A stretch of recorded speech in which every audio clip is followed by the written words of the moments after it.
de la pandemia paralizó la economía, pero sacó a flote lo peor de un darwinismo social, de la sobrevivencia de las especies, una corrupción que le roba a la salud, a los enfermos, y que ha obligado ahora a la Fiscalía a constituir esa fuerza de tarea especial y a la Contraloría General a multiplicar sus exámenes especiales de auditoría.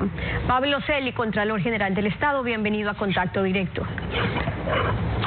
Muy buen día, Stephanie. Buenos días también. El asambleísta Jimmy Candel pidió en la Comisión de Fiscalización la comparecencia suya de Contraloría para que informen sobre presuntos actos de corrupción en la construcción del hospital de Pedernales, irregularidades que involucran al asesor de un asambleísta. Escuchemos.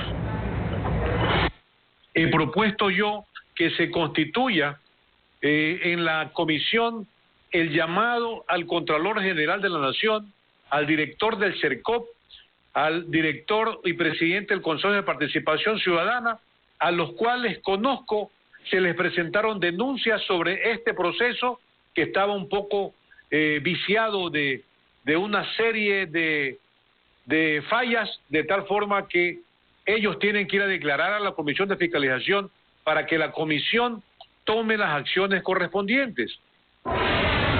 ¿Qué conocía ya Contraloría sobre este caso?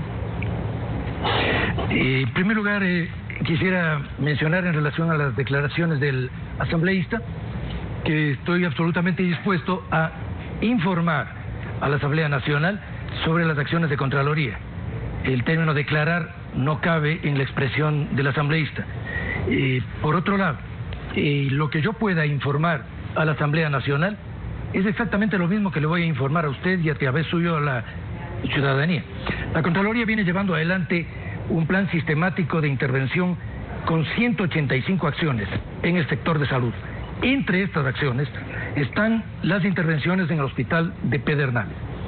En el caso de ese hospital hay 2 informes penales a los cuales la Contraloría arribó en el primer caso en relación a un proceso fracasado donde se falsificaron garantías y la Contraloría determinó, por lo tanto, indicios independientemente de que ese proceso no concluyó. A continuación, se avanzó en un proceso de contratación que acabamos de juzgar desde el punto de vista administrativo y pronunciarnos con indicios de responsabilidad penal por las siguientes razones. En ese proceso, en la fase precontractual, se evadieron un conjunto de requisitos legales, se descalificó a oferentes sin sustento, se estableció una contratación con una empresa que debió ser descalificada por el solo hecho de que su procurador común era parte de una empresa subcontratista, cosa que está absolutamente prohibida por la ley. Además, es un contrato en donde se entregó el 50% de la obra, 8.2 millones de dólares. En este momento solo quedan 893.000 dólares. Ahora, esa parte es importante, y no existe Contralor, ningún porque avance en la obra. Fíjese usted lo que hemos venido conversando, es decir, la función de Contraloría, incluso que emita un informe de responsabilidad penal, ¿cuándo? Post-mortem, es decir, cuando ya se cometió el delito, en el caso de que así se compruebe, o aquí, seamos con este ejemplo efectivo, ya se llevaron los 7 millones, ya vaciaron la cuenta y entonces hay un informe cuando ya son hechos consumados. Lamentablemente es así, porque la Contraloría fue limitada en el periodo anterior al haberle retirado una facultad que era el control previo. La Contraloría ya no tiene capacidad de control preventivo en cuanto no puede examinar previamente las condiciones contractuales y pronunciarse. Esto fue muy importante en su momento porque le permitía al país tener los resguardos para un control anterior a los sucesos. Lamentablemente hoy la Contraloría solo tiene control posterior y lo que debemos hacer es revisar, por lo tanto, los procesos precontractuales, contractuales y de ejecución y encontrar ahí, ex post, las evidencias para poder levantar cualquier tipo de observación. El que hoy se quiera justificar que antes les cambiaron las reglas, que le quitaron antes el poder a Contraloría, que ya del informe previo ya no hacen porque decían que eso entorpecía los trámites, que era más burocrático, luego declaraban emergencias por cualquier cosa, facilitaban la contratación a dedo para que no haya todos los concursos. Esas emergencias no duraban un mes, sino que se quedaban quién sabe cuánto tiempo. Todo eso ocurrió, es cierto, todo eso cambiaron en la década pasada, es cierto, pero en estos años donde usted también ha declarado que no se le está permitiendo cumplir a la Contraloría sus funciones, ¿ha habido intentos por cambiarlo? ¿No han podido cambiar lo que supuestamente está permitiendo que hoy sigan ocurriendo los casos que se están revelando? Se ha planteado de manera insistente, y yo voy a continuar exigiéndolo, que se establezcan condiciones legales que permitan superar el debilitamiento del marco de control en el país. Sin embargo, más allá de los límites que ese marco tiene, dentro de las capacidades que como Contralor tengo, he determinado de manera absolutamente oportuna el desarrollo de acciones que han permitido evidenciar precisamente este tipo de hechos. Solamente en el periodo de la emergencia, la Contraloría ha emitido informes penales, que es la obligación que tiene y hasta donde puede llegar en el caso de hospitales, en varios hospitales, no solamente en Pedernales. Hemos aprobado informes penales en el hospital de Ibarra, en el hospital del Guasmo, en 2 o 3 hospitales adicionales en la costa.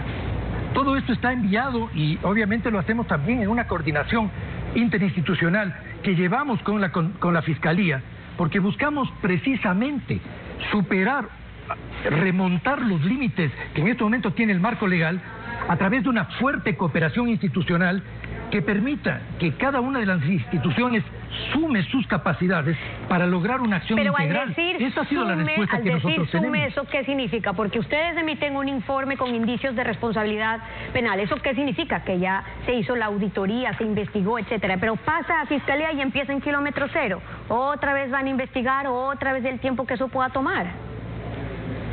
No, son dos procesos complementarios. La Contraloría tiene la responsabilidad de llevar adelante las investigaciones en el campo administrativo. Nosotros investigamos procesos administrativos y determinamos su legalidad o no legalidad. Esto, cuando se encuentra un elemento de ilegalidad que tiene implicaciones penales, se traslada a Fiscalía, que es quien tiene que realizar las investigaciones que permitan tipificar y sancionar ese delito. Hablo de complementariedad en el sentido en que si las investigaciones son administrativas y penales y el proceso de sustanciación de la acusación del Estado puede darse en el campo penal y en el campo administrativo, las instituciones que tenemos competencias en cada uno de ellos tenemos que concurrir de manera complementaria apoyando nuestros respectivos campos para poder lograr la investigación, el juzgamiento, la sanción y el resarcimiento al Estado, que es muy importante. El informe que emitieron ayer en el caso del hospital de la construcción del hospital de Pedernales, pudieron en efecto, cuando se emiten un informe con indicios de responsabilidad penal, ¿se pidió dinero a nombre de los asambleístas en ese caso? Esta, por ejemplo, es parte de una investigación que corresponde ya a la Fiscalía. La Contraloría tiene una investigación administrativa. Lo que la Contraloría ha hecho es determinar las irregularidades en ese contrato y las lesiones a los recursos públicos. Las implicaciones, si están más allá del campo administrativo y que puedan tener que ver con delitos contra el Estado, como el que usted menciona, es precisamente la acción que la Fiscalía tiene que llevar adelante, es mucho apoyada en la investigación previa que la Contraloría está haciendo respecto de las anomalías administrativas encontradas. Son dos momentos del proceso. El presidente del IES nos decía esta semana que en un mes que él ha estado a su cargo ya encontró 600 contratos con irregularidades. De 50 millones en contrato, 30 tienen sobreprecios. 30. que las cantidades que están comprando son exageradas, que han dejado caducar ahí las medicinas. Son casos que no deberían seguir en la impunidad. Y cuando uno pregunta, bueno, ¿qué están haciendo con todas estas evidencias recabadas? No de ahora, insisto, porque no son nuevas las denuncias que les pasan, las investigaciones periodísticas. Esto fue lo que nos dijo Jorge Guatete. Hasta ahora son 614 contratos que hemos enviado en mi gestión y 165 contratos que se envió en la época de mi antecesor Paul Granda, quien también tenía un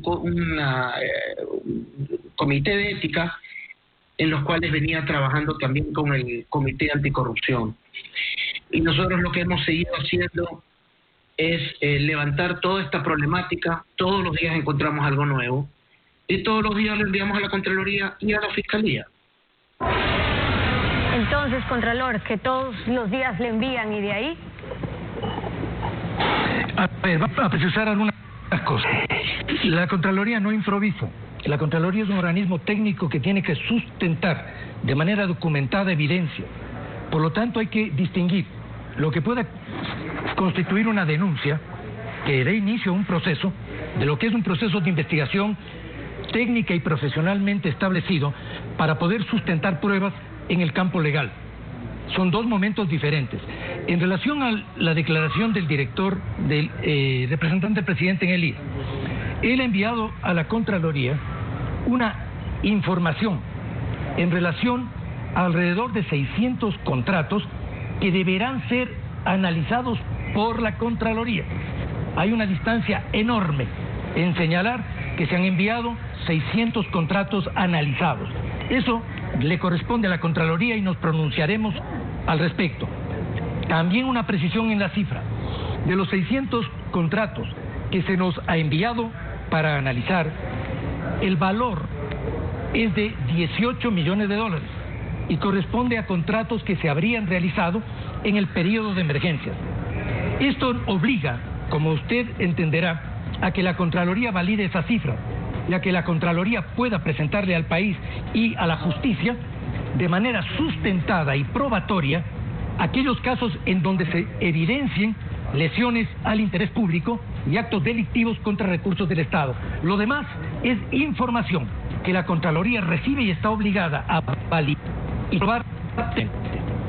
El Contralor General del Estado, Pablo Celia, acompañándonos hoy en Contacto Directo. Gracias por haber estado con nosotros.